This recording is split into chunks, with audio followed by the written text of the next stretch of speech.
Assalamu alaikum everyone, and welcome back to Let's Level Every Class, the World of Warcraft War Within series, episode 6, featuring our Maniac, Mage, Malakiao. Thank y'all so much for tuning in. Top right corner of the screen is going to be a playlist card which will take you directly to Malakiao's specific leveling campaign, and through this video and throughout all videos yet to come, there'll be a top right corner will feature other characters and their respective leveling journeys. We have Human Warrior Malakiao, Blood Elf Paladin Valera, Void Elf Monk Novazaru, Draenei Shaman Morame, Death Knight Joey Quinn, and many more characters yet to come. Shukran as always, family, and thank you. Family, I jinxed myself. I'm gonna be honest here, I jinxed myself a little bit. We are doing a very quick, well, that's not going to be quick, but an Uldaman run. Again, I brought this up in a previous episode, how much I just detest Uldaman, but yo, let's go. Let's freaking do the jig. Let's do some shaking here and there. Let's get this group going. So this is Uldaman Classic, ladies and gentlemen, and for those of you who have never done Uldaman before, even in retail, this version is the long version. We have quite a few optional bosses in this dungeon that really don't make a difference. They won't matter, but they are optional and they are there. I believe we have to get the scepter to unlock the one part of the dungeon as well, so that's kind of unfortunate for us that we have to do that. And we also have, well, there's really not too many notable drops in this dungeon. There just really isn't. There's Grimlock's Charger, which I think is a polearm for hunters. Very cool little spear. I think I've seen some warriors utilize it as well back in Classic Anniversary, but that's a drop. Nothing drops from the three dwarfs. There's what other drops? I don't recall if the final boss of this dungeon drops anything as well, and there might be one mage piece that drops off the second boss.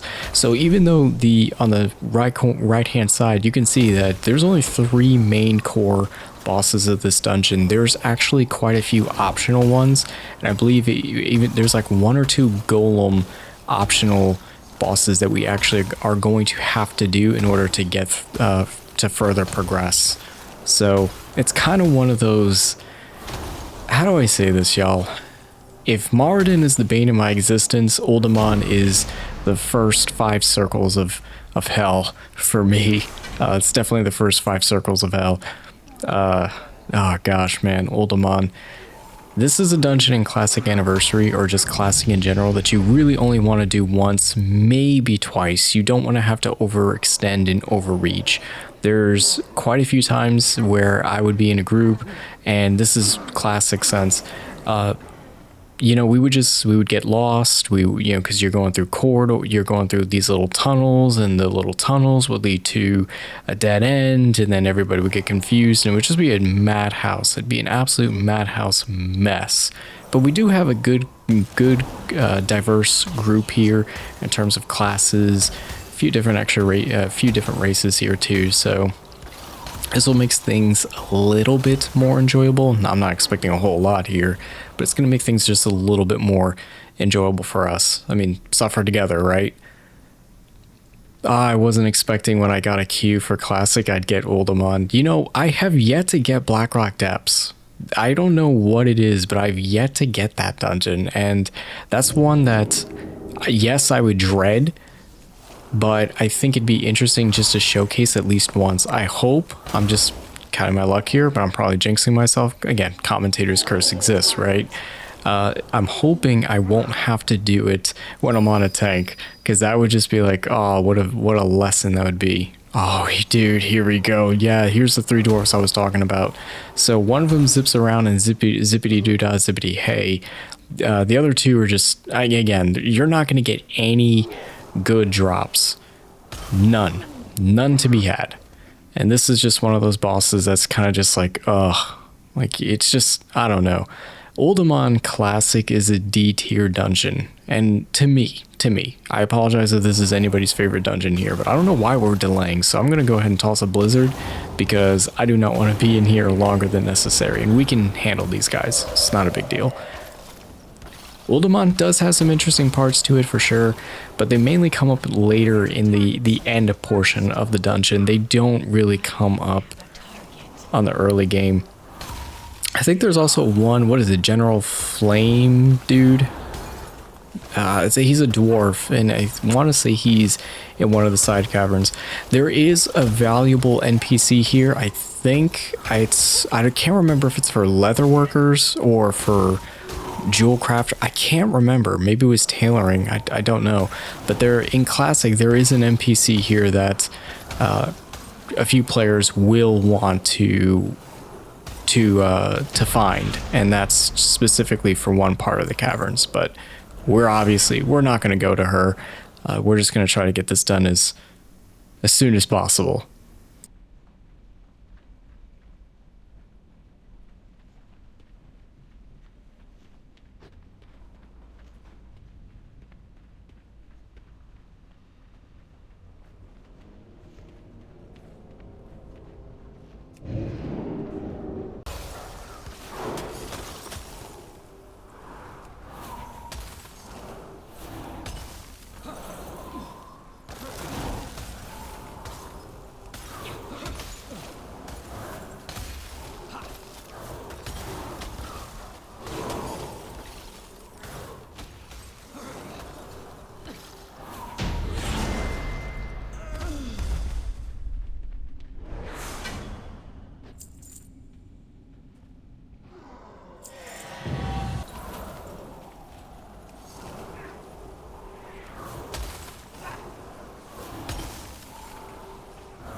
Alright family, so here's the dude I was talking about, this one little troll here. He drops the spear that I believe also has like an electric effect to it, a side effect, where it causes some electric side damage. It's a really cool, I'm pretty certain it was called Grimlock's Charger if I recall correctly. And it's a pretty cool spear for hunters. I've seen some warriors in the past use it, but polearms really are underwhelming in both retail and classic, and that's something that I'd like to see changed. I really would love to live a Dragoon fantasy transmog if ever possible, but yeah, I would totally rock a spear if it was ever viable outside of just looks. But yeah, that's one of the only few bosses in Uldaman that actually has something slightly worthwhile.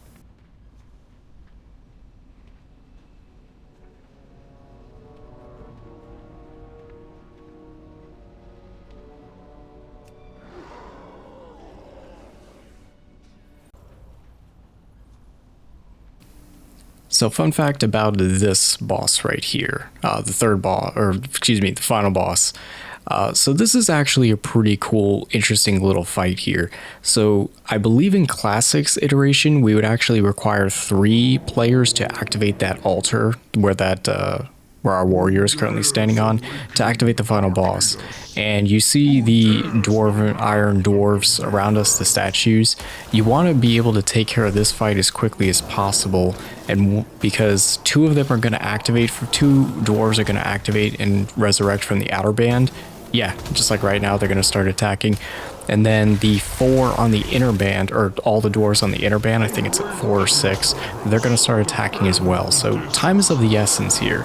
And in Classic, what you want to do is you actually can have the tank pull this final boss out of this room and get him all the way up the stairs. It sounds a lot harder than it is, and it can be if the other guys, his little subjects, get pulled as well. But as long as the healer's sticking on the tank and not pulling hate at the wrong time, you can actually pull it off really, really well, and it works good. I think you can still do that the strategy I'm talking about in Classic Anniversary.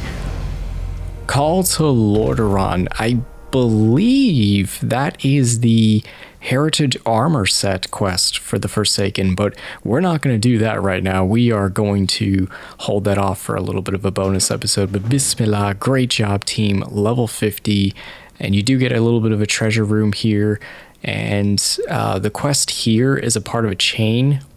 I can't remember if it's in the Badlands or if it leads you to the outskirts of somewhere.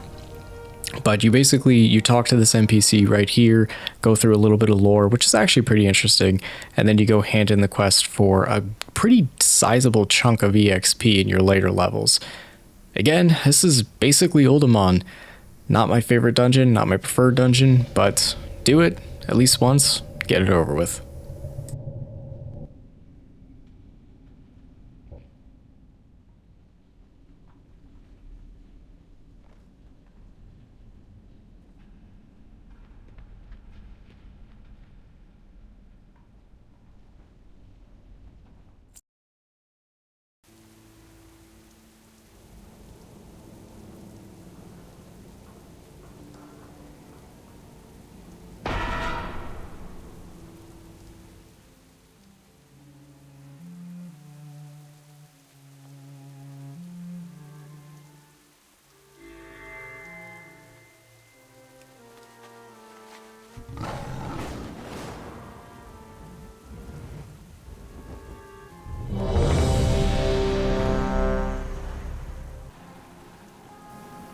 So things are definitely going to get interesting here. So the Alliance definitely have a perimeter set up in the little waterway stretch leading to the outskirts of Gilneas. It's pretty much the outskirts of the city. And the naval, putting it bluntly, as much as I laugh at the Alliance Navy, if those cannons on those battleships are worth half their weight, all they need to do is type in or put in the correct coordinates, which I assume the dwarves being the gnomes being what they are. I mean, I can't challenge their intelligence. They are smart for a reason. If they actually have the ability to coordinate a bombing raid per se, even with the high ground, we're in a pretty interesting bind here for the Forsaken. I mean, yes, we have a little bit of high ground, but you see these catapults, they ain't really doing a whole heck of a lot. And the catapults, if you really were to determine just the amount of distance between us and those battleships, there's really no way, there's no chance. So we have to do a little bit of reconnaissance here for Lady Sylvanas, and it looks like we're going to be teaming up with the Legend Belmont and Arthura. And family, if y'all are enjoying the content, liking, commenting for constructive feedback, and subscribing to the channel if and only if I've earned that trust. Shoutouts to the Void Fam, Loken, Noise, Angelina Blith, Misty, Bricks and Magic, Undead Adam, and Azeroth Meat Hall. All these fantastic femme fatales and gentlemen, members of the Void Fam. Thank y'all so much. Shukran for all of your support. The channel would not be where it is. The whole concept of Let's Level as a series would not be without y'all. Thank y'all so very much. Y'all truly are amazing, and I do really mean that. So it's ironic that it's like Gilneas definitely took a lot of major hits, but the Alliance are holding up pretty strong. Now, this reconnaissance mission by itself is very, very interesting because we are tasked with getting... I need to see this to believe it. Yeah, look at that. Holy crow. Holy cheese, look at this. It's Lord Godfrey. Now, this is interesting. First and foremost, how did he die? His ship is clearly here, but how did he die? Because, oh, that's funny, a man named Godfrey. Yeah, this is Godfrey. So what, did the Murlocs get him or something? So this is very interesting. We are tasked with bringing Godfrey's body back to to Lady Sylvanas because she's going to ultimately end up resurrecting him, as she has been utilizing the Valkyrie's power to resurrect, basically to backfill the ranks of the Forsaken. One could argue her thesis behind doing such a task is a duality of life in of itself, because realistically, and as we saw, the orc commanders of the orc horde said, hey, you're doing this, and what makes you different from the Lich King? And her argument is, so my people don't go extinct, because we're in such a broken state. The Forsaken, for as strong as it may seem we are, we're very fragile. We're in a very, very fragile state right now. So it's interesting just to see like her side of the argument and the orc side, because heck, I would imagine the orcs are a little like being cautious of what the Dark Lady is doing at this point in time. But also, like, would the Tauren agree with this? Probably not. The Tauren believe in the natural cycle of life, the absolute natural cycle of life, and even the orcs respect that. It's respecting that natural cycle. And here is Lady Sylvanas breaking that cycle and saying, no, we can utilize this power.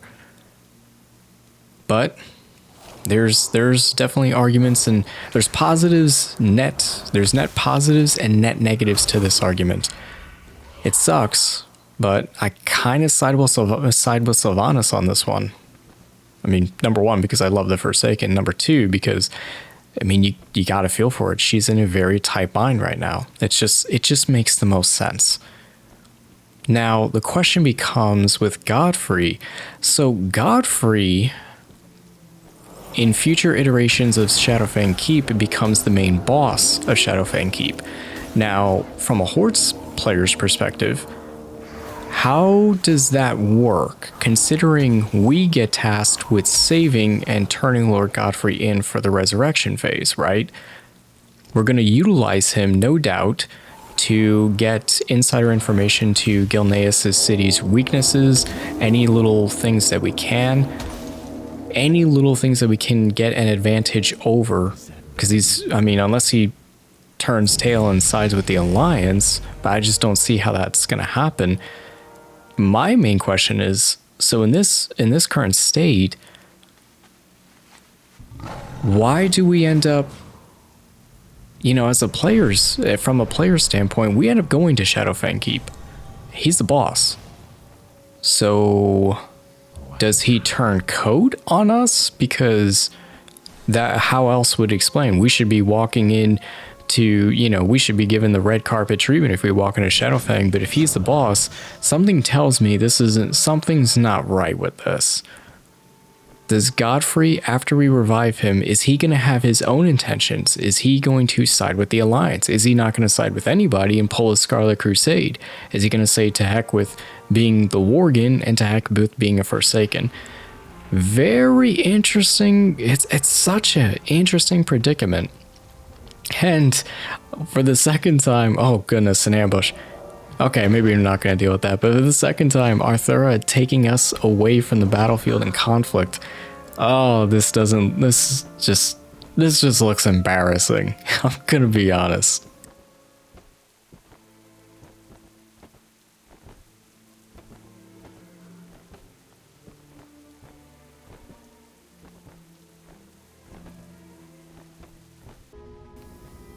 Alrighty, family. This is me cooking a nice meal on Ramadan during Ramadan. So we've seen this process before. Yeah, there we go. Look at these fine lads. So we've got Lord Godfrey, two of his underlings, no doubt his barons that end up becoming bosses of Shadowfang Keep. Ah, Sylvanas, don't forget where your loyalty stands. We are Forsaken, but we do stand for the Horde, the Union of the Horde, We're a union for a reason. Don't forget that, Mrs. Sylvanas. Wink, wink, nudge, nudge. But quite interesting to see Lord Godfrey. I don't know. I don't feel right about this one, because, again, if he's a boss, in the latest iteration of Shadowfang Keep, we're reviving him, but who's like, is he on our side completely? Does he and Sylvanas just end up having a disagreement?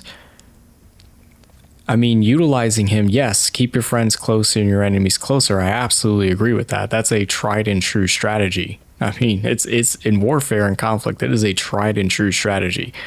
But it's just something about it, man. Something about it just doesn't seem 100% to me. It just seems like something is off with this one. We are the Forsaken. I mean, unless we plan on using him, unless his information is just that good. And again, unless Sylvanas just appoints him to run SFK and he just says, well, I'm just going to go back and, you know, this place is mine now or something. And doesn't Godfrey have any remaining, like, relatives? Don't get me wrong, like, look at that model. Dude looks sick. Looking clean there, Mr. Lord Godfrey. I love the hat, too. Dude's looking absolute finesse on him. But doesn't he have family members? Doesn't he have like a daughter or something that's still alive? And no doubt we're going to end up doing some fetch questing for him, which I don't like because I only take orders from high-ranking members of the Forsaken Horde or Mrs. the Dark Lady herself. Blood for the Blood God. Shoutouts to the Dark Lady. I don't know. I don't know, family. Something seems a little Wesker Resident Evil, you know what I mean? Like, it's just, I don't know. I could be wrong. It could just be a disagreement or something, I don't know. Maybe Godfrey can be trusted, who knows?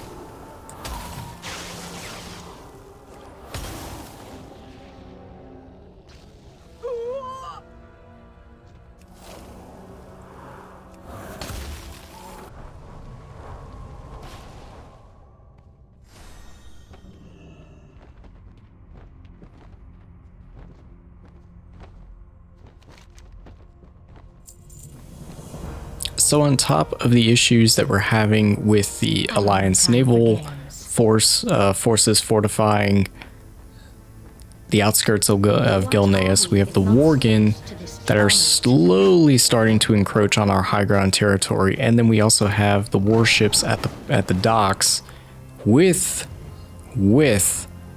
reinforcements coming soon. We've got to act fast. This is truly an eye of the storm moment for us. We do have to act fast in what we can do. And it looks like we're going to be requesting some assistance from one of my favorite mages, NPCs, Dalaran Dawnweaver. Look at this. Look at this, man. Absolute pimp hat, pimp freaking mage robes, the full pink getup.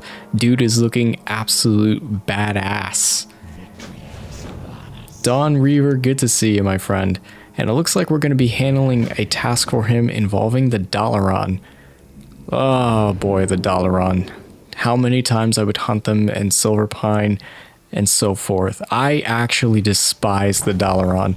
Jaina Proudmoore is cool as hell. Don't get me wrong, Alliance family, she's cool as hell. But everyone else, like all these other side characters and all these, like this guy, the citizen right here, nah.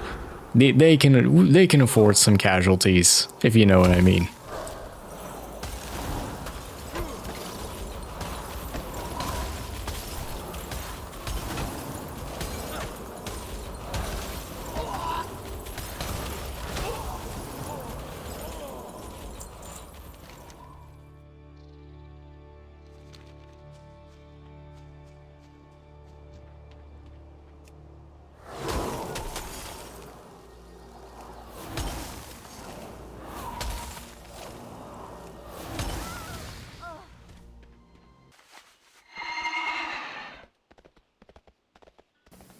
And speaking of prized casualties, here's our boy right here. Rocking the tier 2 mage outfit, no less. Well, sir, let's see who's the better mage. You may be spec'd in arcane, but I've got the classic frost build here, sir. Let's get a blizzard down. Yeah, oh yeah, he's gonna drop. This man just came back from the dry cleaners. Look at him, absolute happy, rocking the set. Level 57, Bismillah. Great freaking job, team. We are climbing these levels. I'm telling you, level 60 is right around the corner, and before you know it, the truthfully right now, the final home stretch is the hardest grind, because it's just nothing but time walking pretty much.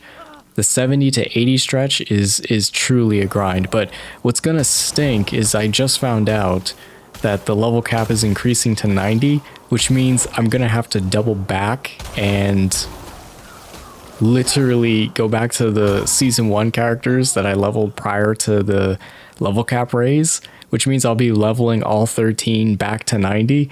I don't know if I'm gonna do like a one-off episode or make that a series or something. I don't know, but I mean, I'll come back to the girls. Don't get me wrong. My first series of daughters is they're gonna get the fair treatment. You know, Malakiel, Valera, all of them are gonna get the. Oh wow, he spawned back real quick. Okay, I gotta stay away from that area. I don't want to pull too much.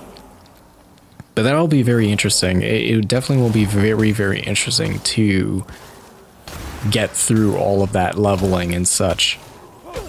I wonder how they're going to do that, the home stretch from 80 to 90. I wonder how that's going to feel. Regardless, that level is looking phenomenal. You know, we're going to have 5 seasons in retail alone. Classic would be it's going to be its own other series. I mean, I got to think about what we're going to end up doing, you know, to differentiate between each season. You know, season 1, what's the difference between season 1 and season 2?